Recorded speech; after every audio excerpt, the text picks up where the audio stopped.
ಅಂದಾಗ ದಿನ 9ನೇ ತರಗತಿಯ ದೈಹಿಕ ಶಿಕ್ಷಣದ ತಾಂತ್ರಿಕ ವಿಭಾಗದ ಅಧ್ಯಾಯ 13 ಪ್ರಥಮ ಚಿಕಿತ್ಸೆ ಬಗ್ಗೆ ನಾವು ನೋಡೋಣ. ಹಿಂದಿನ ತರಗತಿಯಲ್ಲಿ ನಾವು ಪ್ರಥಮ ಚಿಕಿತ್ಸೆಯನ್ನು ನಾವು ನೋಡಿದ್ವಿ. ಯಾರಿಗೆ ಹಾವು ಕಚ್ಚಿದಾಗ. ಈಗ ಹಾವು ಕಚ್ಚಿದಾಗ ನಾವು ಏನೇನು ಮಾಡಬೇಕು, ಯಾವ ರೀತಿ ಅವರಿಗೆ ಚಿಕಿತ್ಸೆಯನ್ನು ಕೊಡಬೇಕು ಅಂತಕ್ಕಂಥ ನೋಡಿದ್ವಿ. ಈಗ ನಾವು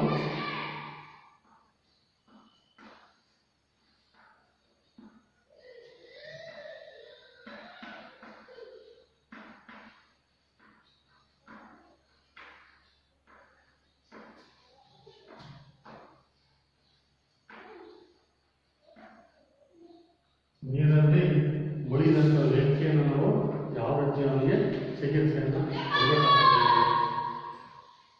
ಈಗ ನಮಗೆ ಯಾವುದೇ ಒಂದು ಸಮಯದಲ್ಲಿ ಒಬ್ಬ ವ್ಯಕ್ತಿ ಅಪಘಾತಕ್ಕೆ ಒಳಗಾದಾಗ ನಾವು ವೈದ್ಯರ ಬಳಿ ಹೋಗುವುದಕ್ಕಿಂತ ಮುಂಚೆ ಏನು ಉಪಚಾರವನ್ನು ಮಾಡ್ತೀವೋ ಅದನ್ನೇ ನಾವು ಪ್ರಥಮ ಉಪಚಾರ ಅಥವಾ ಪ್ರಥಮ ಚಿಕಿತ್ಸೆ ಅಂತ ನಾವು ಹೇಳ್ತೀವಿ.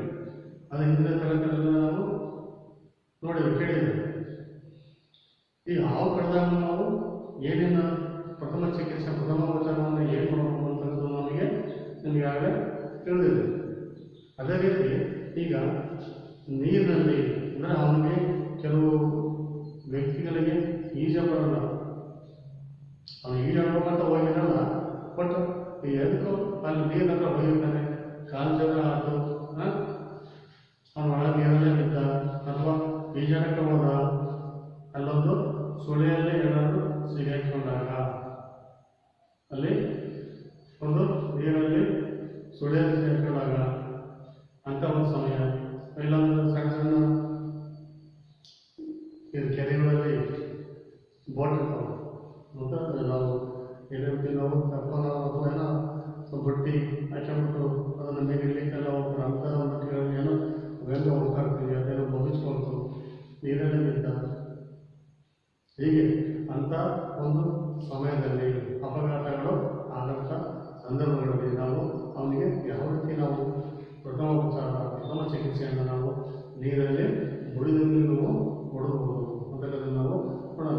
ಕೆಲವು ನೀರಿನಲ್ಲಿ ನಾವು ದೊಡ್ಡ ದೊಡ್ಡ ಬಾವಿಯಲ್ಲಿ ಹೋಗ್ತೇವೆ, ಇಷ್ಟು ಕಡೆಗೆ ಹೋಗ್ತೀರಾ, ಊರಲ್ಲಿ ಬಾವಿ ಇರುತ್ತೆ, ಕೆರೆ ಇರುತ್ತೆ, ಇಲ್ಲ ಬಟ್ಟೆ ತೊಳೆಯಕ್ಕಂತ ಹೋಗಿರ್ತೀರ, ಬಟ್ಟೆ ತೊಳೆದಾಗ ನೀವು ಕಾಲು ಜನ ಕಾಲ್ದಾರ ನೀರೆಲ್ಲ ಬಿದ್ದೋದ್ರಿ.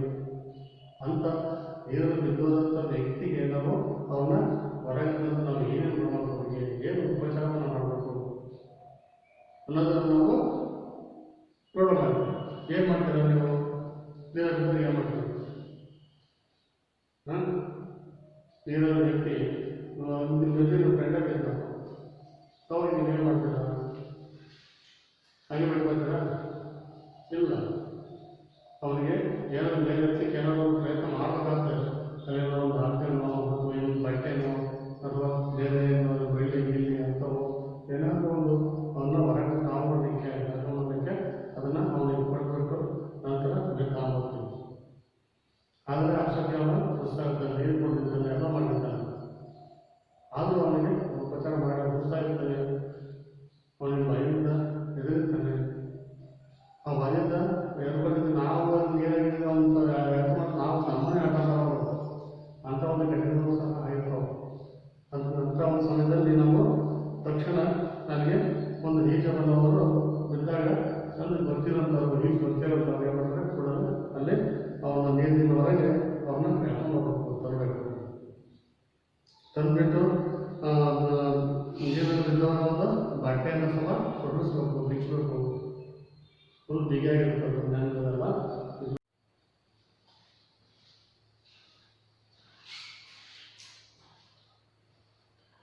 ಅವನಿಗೆ ಒಂದು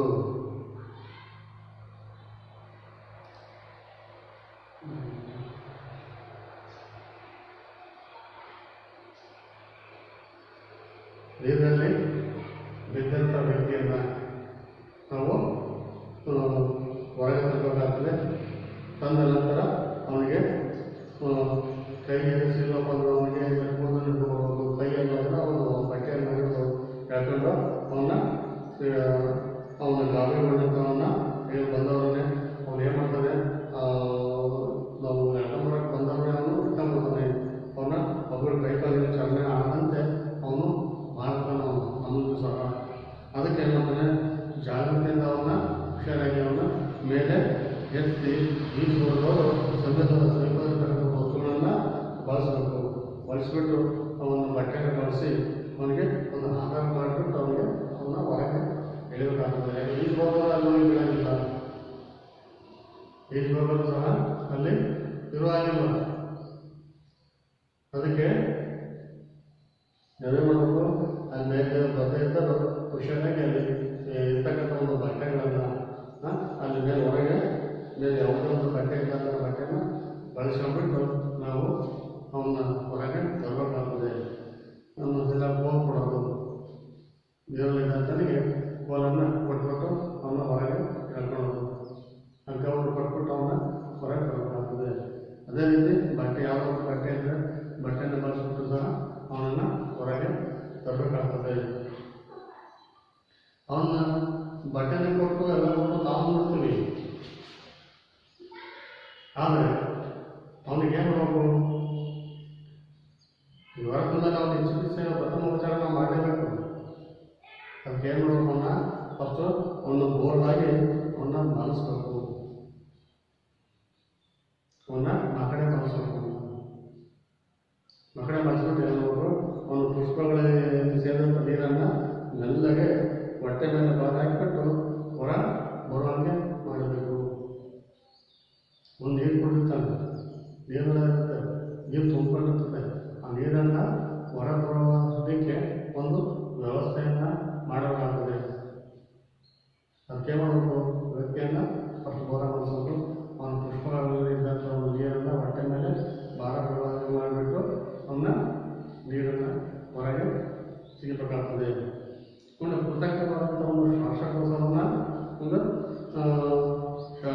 ಶ್ವಾಸೋಚ್ಛ್ವಾಸವನ್ನು ಅವನಿಗೆ ಮಾಡಿಸಬೇಕು. ಅವನಿಗೇನೋ ಉಸಿರಾಟಗಳ ತೊಂದರೆಯಾಗಿದ್ದರೆ ಕೃತಜ್ಞವಾದಂಥ ಒಂದು ಉಸಿರಾಟವನ್ನು ಅವನಿಗೆ ಕೊಡಬೇಕಾಗ್ತದೆ. ಒಂದು ಅಲ್ಲಿ ಉಸಿರಾಟ ಆಗಬೇಕು ಅವನಿಗೆ. ಏನು ಬಾಯಿಯಿಂದ ಅವನಿಗೆ ಉಸಿರನ್ನು ಒಳಗೆ ಕಳಿಸಬೇಕು, ಎದೆಯನ್ನು ಸ್ವಲ್ಪ ತೋರಿಸಬೇಕು. ಹೀಗೆ ಅವನಿಗೆ ಸ್ವಲ್ಪ ಉಸಿರಾಟವನ್ನು ಕೃತಜ್ಞವಾದಂಥ ಶ್ವಾಸೋಚ್ಛ್ವಾಸವನ್ನು ಮಾಡಿಸಬೇಕಾಗ್ತದೆ. ಉಸಿರಾಟಿಸುವ ಕ್ರಿಯೆಯನ್ನು ಮಾಡಿಸಿ ಗಾಬರಿ ಆಗದಂತೆ ಅವನಿಗೆ ನೋಡ್ಕೊಳ್ಬೇಕು. ಅವನಿಗೆ ಗಾಬರಿ ಆಗಿ ನೋಡ್ಬೇಕು. ಅವನಿಗೆ ಒಂದೇ ಪಟ್ಟಿಗೆ ಅವನು ಹೋಗ್ಸಾಡ್ತಾನೆ. ನಂತರ ಅವನಿಗೆ ಒಂದು ವಿಶ್ರಾಂತಿಯನ್ನು ಕೊಡಬೇಕಾಗ್ತದೆ. ವಿಶ್ರಾಂತಿಯನ್ನು ಕೊಟ್ಟರೆ ಅಲ್ಲಿ ಏನಾಗುತ್ತೆ, ಸ್ವಲ್ಪ ಅವನು ಸುಧಾರಿಸ್ಕೊಳ್ತಾನೆ. ಗೊತ್ತಿಲ್ಲ, ಅವನು ವಿಚಾರಿಸ್ಕೊಂಡ್ಬಿಟ್ಟು ಆವಾಗ ಅವನಿಗೆ ಸ್ವಲ್ಪ ನೀರು ಹೊರಗೋದಾಗ ಎಲ್ಲ ಸ್ವಲ್ಪ ಕಡಿಮೆ ಆದಾಗ ಅವನಿಗೆ ಒಂದು ವಿವಿಧವಾದಂಥ ಒಂದು ಗಾಳಿಯನ್ನು ತೆಗೆದುಕೊಂಡಾಗ ಒಂದು ಸ್ವಲ್ಪ ರೆಸ್ಟ್ ತಗೊಂಡಾಗ ಅಲ್ಲಿ ಅವನಿಗೆ ಫ್ರೀ ಆಗ್ತದೆ. ಹೀಗೆ ಒಂದು ಚಿಕಿತ್ಸೆಯನ್ನು ಅವನಿಗೆ ಕೊಡಬೇಕಾಗ್ತದೆ. ನಂತರ ಇಲ್ಲಿ ಪ್ರಾಣಿಗಳನ್ನು ಕಚ್ಚಿದಾಗ ಒಂದು ಪ್ರಥಮ ಚಿಕಿತ್ಸೆ.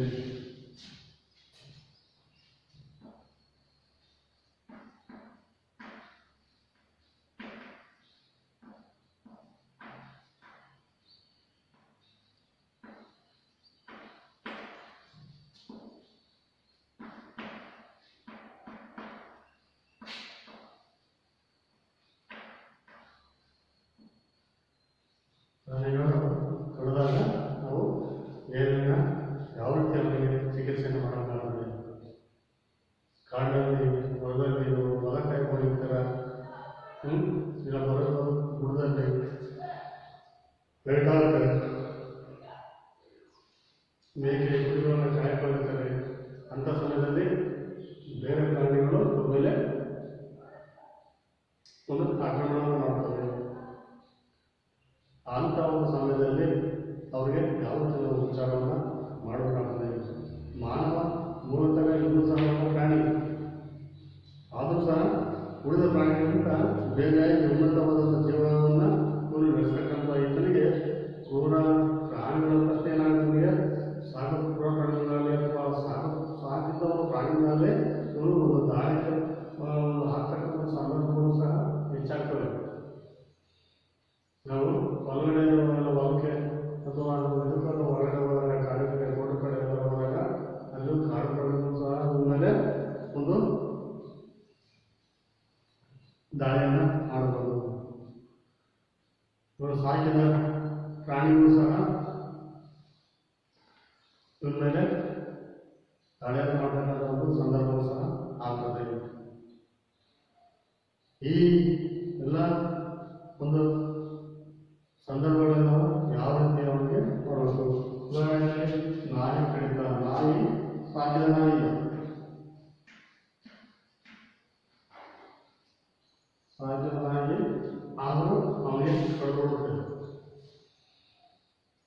ಅವಾಗ ಏನು ಮಾಡಬೇಕು?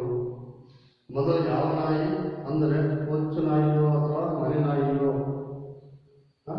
ಯಾವ ನಾಯಿ ಕೊಚ್ಚಿದ ನಾಯಿಯೋ ಅಥವಾ ಸಾಮಾನ್ಯ ಬೀದಿ ನಾಯಿಯೋ ಅಥವಾ ಸಾಕು ನಾಯಿಯೋ ಅಂತಕ್ಕಂಥದ್ದನ್ನ ನಾವು ಫಸ್ಟ್ ಮಾಡ್ಕೊಂಡಲ್ಲಿಗೆ ನಾವು ನಾಯಿ ಮೇಲೆ ತಿಳ್ಕೋಬೇಕು.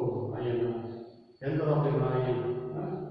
ನಾಯಿ ಇದು ಇದು ಚಿಡಿದ ನಾಯಿನೋ ಅಥವಾ ಸಾಮಾನ್ಯ ನಾಯಿನೋ ಅಥವಾ ನಮ್ಮ ಮನೆಯ ಸಾಕು ನಾಯಿನೋ ಅಥವಾ ಬೀದಿ ನಾಯಿನೋ ಅಂತಕ್ಕಂಥ ನಾವು ಫಸ್ಟ್ ವಿಚಾರ ಮಾಡಬೇಕಾದ್ರೆ ಯಾವುದೇ ಒಂದು ಪ್ರಾಣಿ ಕಚ್ಚಿದಾಗ ಆ ಒಂದು ಗಾಯಕ್ಕೆ ಸೋಂಕು ಬರುವಂತೆ ಹತ್ತಿರವಿದ್ದಂಥ ಒಂದು ಅಯೋಡಿನ್ ಅಥವಾ ಆಂಟಿಸೆಪ್ಟಿಕ್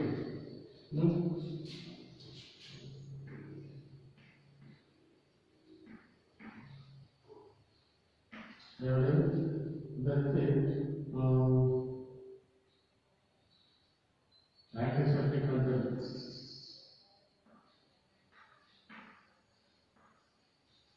ಆಂಟಿಸೆಪ್ಟಿಕ್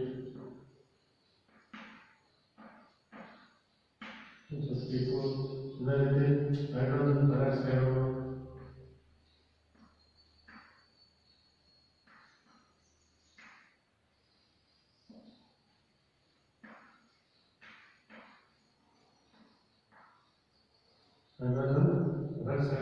ಇವನ್ನೆಲ್ಲವೂ ಸಹ ನಾವು ಅಲ್ಲಿ ಸಿಕ್ಕಂಥ ಅದು ಸಮಯದಲ್ಲಿ ಏನು ಮಾಡಬೇಕು?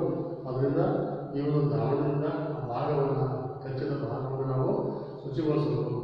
ಶುಚಿಗೊಳಿಸ್ಬಿಟ್ಟು ಅದಕ್ಕೆ ರಕ್ತಸ್ರಾವವನ್ನು ತಡಿಬೇಕಾಗ್ತದೆ. ರಕ್ತ ಏನಾದರೂ ಸೋರ್ತಾ ಇದ್ದರೆ ರಕ್ತ ಹೋಗ್ತಾ ಇದ್ದರೆ ಅದನ್ನು ತಡೆ ಹಿಡಿದ್ಬಿಟ್ಟು ಮೇಲೆ ಸುಳ್ಳಿ ಒಂದು ಬೆಣ್ಣೆಯಿಂದ ನಾವು ಸುತ್ತಬಿಟ್ಟು ಒಂದು ಪ್ರಥಮ ಉಪಚಾರವನ್ನು ನಾವು ಆ ಟೈಮಲ್ಲಿ ನಾವು ಮಾಡಬೇಕಾಗ್ತದೆ. ಇಲ್ಲ ಆ ಸುಳ್ಳಿ ಬೆಣ್ಣೆ ಸಿಗೋದು ಅಂದರೆ ಸದ್ಯಕ್ಕೆ ಬಟ್ಟೆಗೆ ಬೇರೆ ಯಾವುದಾದ್ರು ಕಟ್ಟನ್ನು ಹಾಕಿಬಿಟ್ಟು ನಾವು ಕಟ್ಟಬೇಕಾಗ್ತದೆ. ಅಂದರೆ ಸ್ವಲ್ಪ ಆದಂತೆ ನಾವು ದೇಹದಲ್ಲಿ ರೋಗಕಾರಕವಾದ ಒಂದು ಬ್ಯಾಕ್ಟೀರಿಯಾಗಳು ಸೇರಿದಂತೆ ನಾವು ಆ ಕ್ರಮವನ್ನು ಕೈಗೊಳ್ಳಬೇಕು. ಏಕೆಂದರೆ ಆ ಭಾಗದಿಂದ ನಮಗೆ ಬೇರೆ ಏನಾದರೂ ಈ ಸಾಂಕ್ರಾಮಿಕ ರೋಗಾಣುಗಳು ಏನಾದರೂ ಒಳಗೆ ಸೇರ್ಕೊಂಡ್ರೆ ಅದರಿಂದ ನಮ್ಮ ದೇಹದೊಳಗೆ ಹೋಗುತ್ತೆ. ಅದಕ್ಕೆ ಏನು ಮಾಡಬೇಕು? ನಾವು ಮುಂಚೆ ಈ ಒಂದು ಎಲ್ಲ ಹೈಡ್ರೋಜನ್ ಪೆರಾಕ್ಸೈಡು ಆಮೇಲೆ ಆಂಟಿಸೆಪ್ಟಿಕ್ ಅಯೋಡಿನು ಹೈಡ್ರೋಜನ್ ಪೆರಾಕ್ಸೈಡು ಇದರಲ್ಲಿ ಒಂದು ದ್ರಾವಣದ ಮೂಲಕ ಅದನ್ನು ಶುಚಿಗೊಳಿಸ್ಬಿಟ್ಟು ಅದನ್ನು ಇದು ಮಾಡಬೇಕಾಗ್ತದೆ. ಬೇರೆ ಬ್ಯಾಕ್ಟೀರಿಯಾಗಳು ಒಳಗೆ ಸೇರುವ ರೀತಿಯಲ್ಲಿ ನಾವು ಕ್ರಮವನ್ನು ಮಾಡಬೇಕು. ಇದು ಒಂದು ಸಾಮಾನ್ಯ ಒಂದು ಕ್ರಿಯೆ, ಬಟ್ ಆ ಒಂದು ಸಂದರ್ಭದಲ್ಲಿ. ಅದೇ ರೀತಿ ನಮಗೆ ಒಂದು ಅದಾದ ನಂತರ ನಾವು ಬೇರೆ ವೈದ್ಯರನ್ನು ಆಸ್ಪತ್ರೆಗೆ ನಾವು ಅವನ್ನ ಒಂದು ವೈದ್ಯರಿಗೆ ಸಂಪರ್ಕಿಸ್ಬಿಟ್ಟು ಮುಂದಿನ ಅವಶ್ಯಕವಾದಂಥ ಒಂದು ಚಿಕಿತ್ಸೆಯನ್ನು ಅಲ್ಲಿ ಮಾಡಿಸಬೇಕಾಗ್ತದೆ. ಈ ಒಂದು ಸಲಹೆಯನ್ನು ನಾವು ಚಿಕಿತ್ಸೆಯನ್ನು ಪಡಿಬೇಕು. ಅಂದರೆ ಆ ಒಂದು ನಾಯಿಗಳು ಯಾವ ನಾಯಿ ಏನು ಅನ್ನೋದು ನಾವು ಸ್ವಲ್ಪ ತಿಳ್ಕೊಂಡ ನಂತರ ಸದ್ಯಕ್ಕಲ್ಲಿ ಆ ಒಂದು ಕಚ್ಚಿದ ಭಾಗವನ್ನು ನಾವು ದ್ರಾವಣದಿಂದ ಒಂದು ಎಲ್ಲ ವಾಶ್ ಮಾಡಿ ನಂತರ ನಾವು ಆಸ್ಪತ್ರೆಗೆ ವೈದ್ಯರ ಮನೆಗೆ ನಾವು ಕರ್ಕೊಂಡು ಹೋಗಬೇಕಾಗ್ತದೆ ಅಂತಕ್ಕಂಥದ್ದು. ನಂತರ ಇಲ್ಲಿ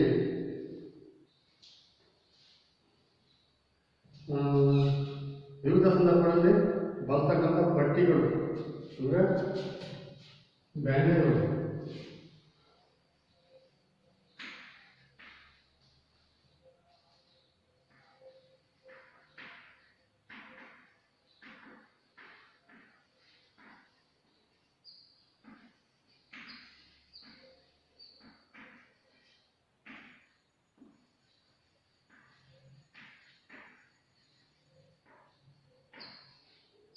ಸಂದರ್ಭಗಳಲ್ಲಿ ಬಳಸ್ತಕ್ಕಂಥ ಒಂದು ಬ್ಯಾಂಡೇಜ್ಗಳು.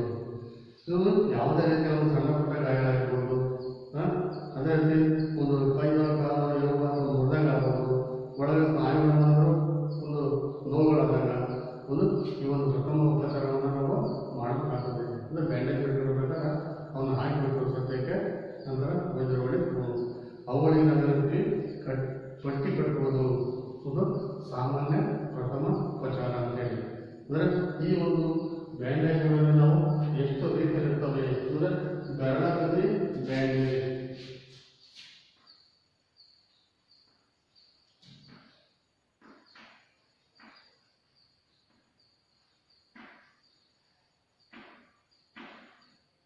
ಬೆಳತದೆ ಬ್ಯಾಂಡೇಜು, ಚಿಕ್ಕ ಎಲುಬು ಸಂಧಿ ಬ್ಯಾಂಡೇಜು,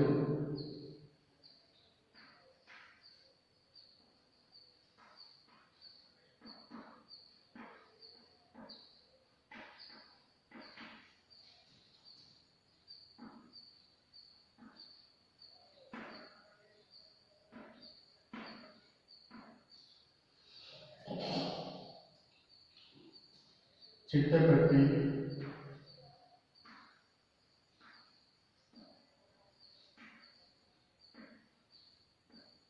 ಚಿಟ್ಟಪಟ್ಟಿ, ನಂತರ ಒತ್ತಡದ ಬ್ಯಾಂಡೇಜ್,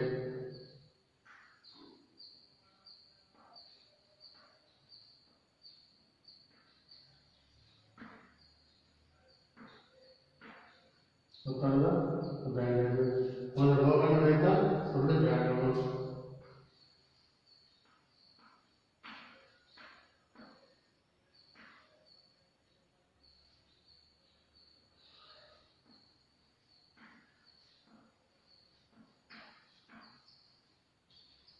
ಸುಳ್ಳು ಬ್ಯಾಂಡೇಜ್.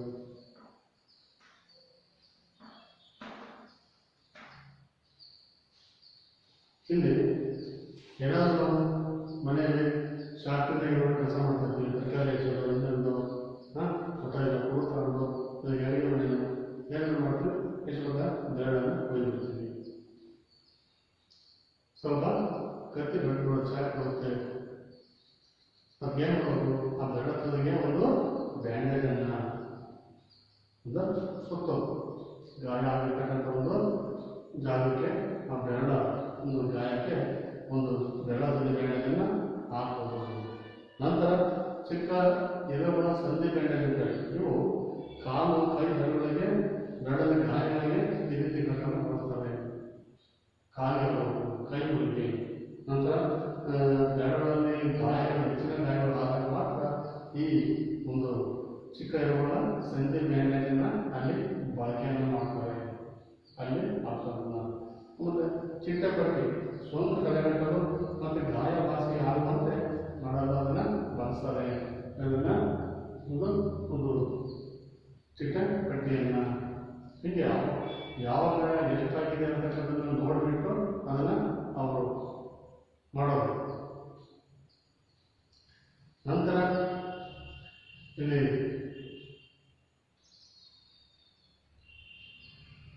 ಚಿಟ್ಟಪಟ್ಟಿ ಒತ್ತಡದ ಬ್ಯಾಂಡೇಜ್, ಇವು ಗಾಯವಾದ ಒಂದು ಭಾಗಕ್ಕೆ ಅಂಟಿಸುವ ಒಂದು ತೆಳುವಾದ ಒಂದು ಹತ್ತಿಯ ಪಟ್ಟಿಯೇ ಒತ್ತಡದ ಒಂದು ಬ್ಯಾಂಡೇಜ್ ಅಂತಕ್ಕಂಥ ಒಂದು ಎಂದು ಆ ಗಾಯವನ್ನು ಹಿಡಿದುಕೊಳ್ಳಲಿಕ್ಕೆ. ಗಾಯ ಅಂದರೆ ಯಾವುದೇ ಒಂದು ಸ್ಕಿನ್ ಚರ್ಮ ಸ್ವಲ್ಪ ಜಾಸ್ತಿ ಆಗಿರ್ತದೆ, ಅಲ್ಲಿ ಒಂದು ಹೊಲಿಗೆನ ಹಾಕಿರ್ತಾರೆ. ಅಂಥ ಟೈಮಲ್ಲಿ ಅವನ್ನ ಸ್ವಲ್ಪ ಹೊಂದ್ಕೊಳ್ಳಿಕ್ಕೆ ಹಿಡಿದುಕೊಳ್ಳೋ ಸಹ ತೆಳುವಾದ ಒಂದು ಹತ್ತಿಯಿಂದ ಮಾಡಿದಂಥ ಒಂದು ಬಟ್ಟೆಯನ್ನು ಕಟ್ಟನ್ನು ಅಲ್ಲಿ ಕಟ್ತಾರೆ, ಔಷಧಿಯನ್ನು ಹಾಕಿಬಿಟ್ಟು ಆ ಬ್ಯಾಂಡೇಜನ್ನು ಮಾಡೋದು.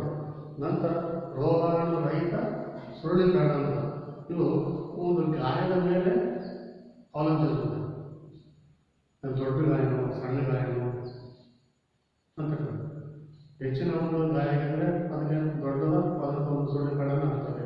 ಸಣ್ಣ ಗಾಯ ಆದರೆ ಸಣ್ಣದ ಒಂದು ಪಟ್ಟು ಅಥವಾ ಸಣ್ಣದ ಸುರುಳಿ ಬ್ಯಾಂಡ್ಗಳು, ಈ ರೀತಿ ಒಂದು ಗಾತ್ರಗಳನ್ನು ನಾವು ನೋಡ್ತೀವಿ.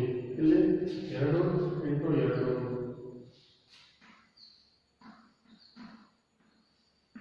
ಈ ಸೈಡಲ್ಲಿ ಇರುತ್ತೆ. ನಂತರ 8x3 ಈ ರೀತಿ ಇರುತ್ತೆ. ನಂತರ 9x5 ಈ ಗಾತ್ರದ ಮೂಲಕ ನಾವು ನೋಡ್ತೀವಿ. ವಿವಿಧ ಕಾಲಗಳಿಗೆ ನಾವು ಇವನ್ನ ಉಪಯೋಗಿಸ್ತೀವಿ. ಒಂದು 2x2 ಅಂದರೆ 10 ಇಂಚು ಅಗಲ ಇರುತ್ತೆ. ಅಗಲ ಉದ್ದ ಸೈಜ್ಗಳ ಗಾಯದ ಅಳತೆ ಮೇಲೆ ಈ ಪಟ್ಟಿಗಳನ್ನು ನಾವು ದೊಡ್ಡ ಗಾತ್ರದಲ್ಲಿ ಸಹ ಇದಕ್ಕೆ ಇನ್ನೂ ಹೆಚ್ಚಿನ ದೊಡ್ಡ ಗಾತ್ರದ್ದು ಸಹ ನಾವು ನೋಡ್ತಕ್ಕಂಥದ್ದು ಸಹ ನಾವು ನೋಡ್ತೀವಿ. ಅದೇ ರೀತಿ ತ್ರಿಕೋನಾಕಾರದ ಒಂದು ಬ್ಯಾಂಡೇಜ್,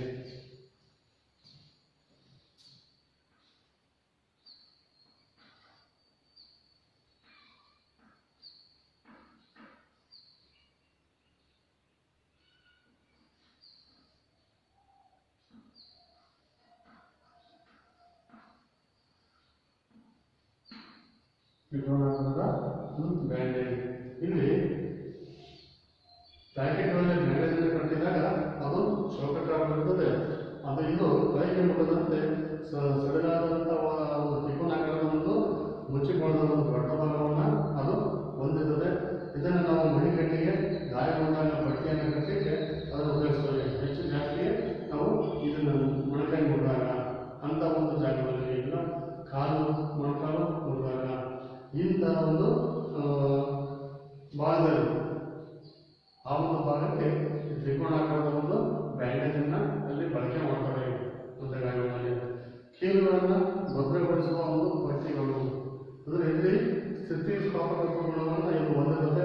ಒಂದು ಲೋಹದಿಂದ ತಯಾರಿಸಿದ ಒಂದು ಒತ್ತಡ ನಿಯಂತ್ರಿಸತಕ್ಕಂಥ ಒಂದು ಅದುವಿಗೆ ಸಹಾಯವನ್ನು ಸಹ ಮಾಡುತ್ತೆ. ಇವೆಲ್ಲವೂ ಸಹ ಲೋಹದಿಂದ ತಯಾರಿಸಿದ ಒಂದು ಚಿಪ್ಪುಗಳು, ಪಟ್ಟಿಗಳ ಒಂದೇ ಒಂದು ಸ್ಥಳದಲ್ಲೂ ಸಹ ಮತ್ತು ರಕ್ತಸ್ರಾವವನ್ನು ತಡೆಗಟ್ಟಲು ಸಹ ಇದು ಸಹಾಯವನ್ನು ಮಾಡುತ್ತೆ. ಅಂದರೆ ಯಾವ ಗಾಯಗಳ ಯಾವ ಅಂಕಣದಲ್ಲಿ ಗಾಯ ಇರುತ್ತೆ, ದೊಡ್ಡ ಗಾಯಗಳು ಸಣ್ಣ ಗಾಯಗಳು ಅನ್ನೋದ್ರ ಮೇಲೆ ಇದು ಅವಲಂಬಿಸುತ್ತೆ. ಆ ಗಾಯಕ್ಕೆ ತಕ್ಕಂತೆ ಈ ಒಂದು ಬ್ಯಾಂಡೇಜನ್ನು ನಾವು ಮಾಡ್ತಾರೆ ಮಾಡಬೇಕಾಗ್ತದೆ. ಅದಕ್ಕೆ ಆ ಬ್ಯಾಂಡೇಜ್ಗಳು ಸಹ ಅದರಲ್ಲೇ ಒಂದು ಔಷಧವನ್ನು ಹೊಂದಿರುತ್ತದೆ, ಮೆಡಿಸಿನ್ ಜೊತೆಗೆ ಅದು ಹೊಂದಿರುತ್ತೆ. ಅದಕ್ಕೆ ಲೋಹದಿಂದ ಅದನ್ನು ತಯಾರಿಸುತ್ತದೆ. ಅಂದರೆ ಗಟ್ಟಿ ಬರಬೇಕು, ಮುರಿದಂಥ ಜಾಗ ಅದನ್ನು ನೀಟಾಗಿ ಮತ್ತೆ ಅದು ಲೂಸ್ ಆಗಬಾರ್ದು ಅಥವಾ ಹೊಸ ಹೋಗ್ತಕ್ಕಂಥ ಏನೋ ಒಂದು ಇದರಿಂದ ಈ ಲೋಹದಿಂದ ಮಾಡಿದಂಥ ಒಂದು ಒತ್ತಡ ನಿಯಂತ್ರಿಸ್ತಕ್ಕಂಥ ಮತ್ತು ಅದು ಬಿಗಿಯಾಗಲಿಕ್ಕೆ ಇದು ಇಂಥ ಒಂದು ಸಹಾಯ ಮಾಡ್ತದೆ. ಆಮೇಲೆ ಕ್ಲಿಪ್ಗಳು ಸಹ ಪಟ್ಟಿಗಳ ಒಂದೇ ಸ್ಥಳದಲ್ಲಿ ಇರಲಿಕ್ಕೆ ಅದು ಜರುಗಾಡದಂಗೆ ಪಟ್ಟಿ ಎಲ್ಲಿ ಹಾಕಿ ಪಟ್ಟಿ ಅಲ್ಲೇ ಆಗಬೇಕು, ಅದು ಜರುಗಾಡದಂಗಿಲ್ಲ ಅಂತೇಳಿ ಆ ಕ್ಲಿಪ್ಗಳನ್ನು ಮತ್ತೆ ಹಾಕ್ತಾರೆ. ರಕ್ತಸ್ರಾವವನ್ನು ತಡೆಗಟ್ಟಲು ಸಹ ಇಲ್ಲಿ ಒಂದು ಸಹಾಯವನ್ನು ಮಾಡ್ತಾರೆ ಅಂತಕ್ಕಂಥ ನಾವು ಈ ಪ್ರಥಮ ಚಿಕಿತ್ಸೆ ಎಲ್ಲ ನಮಗೆ ಗೊತ್ತಾಗುತ್ತೆ.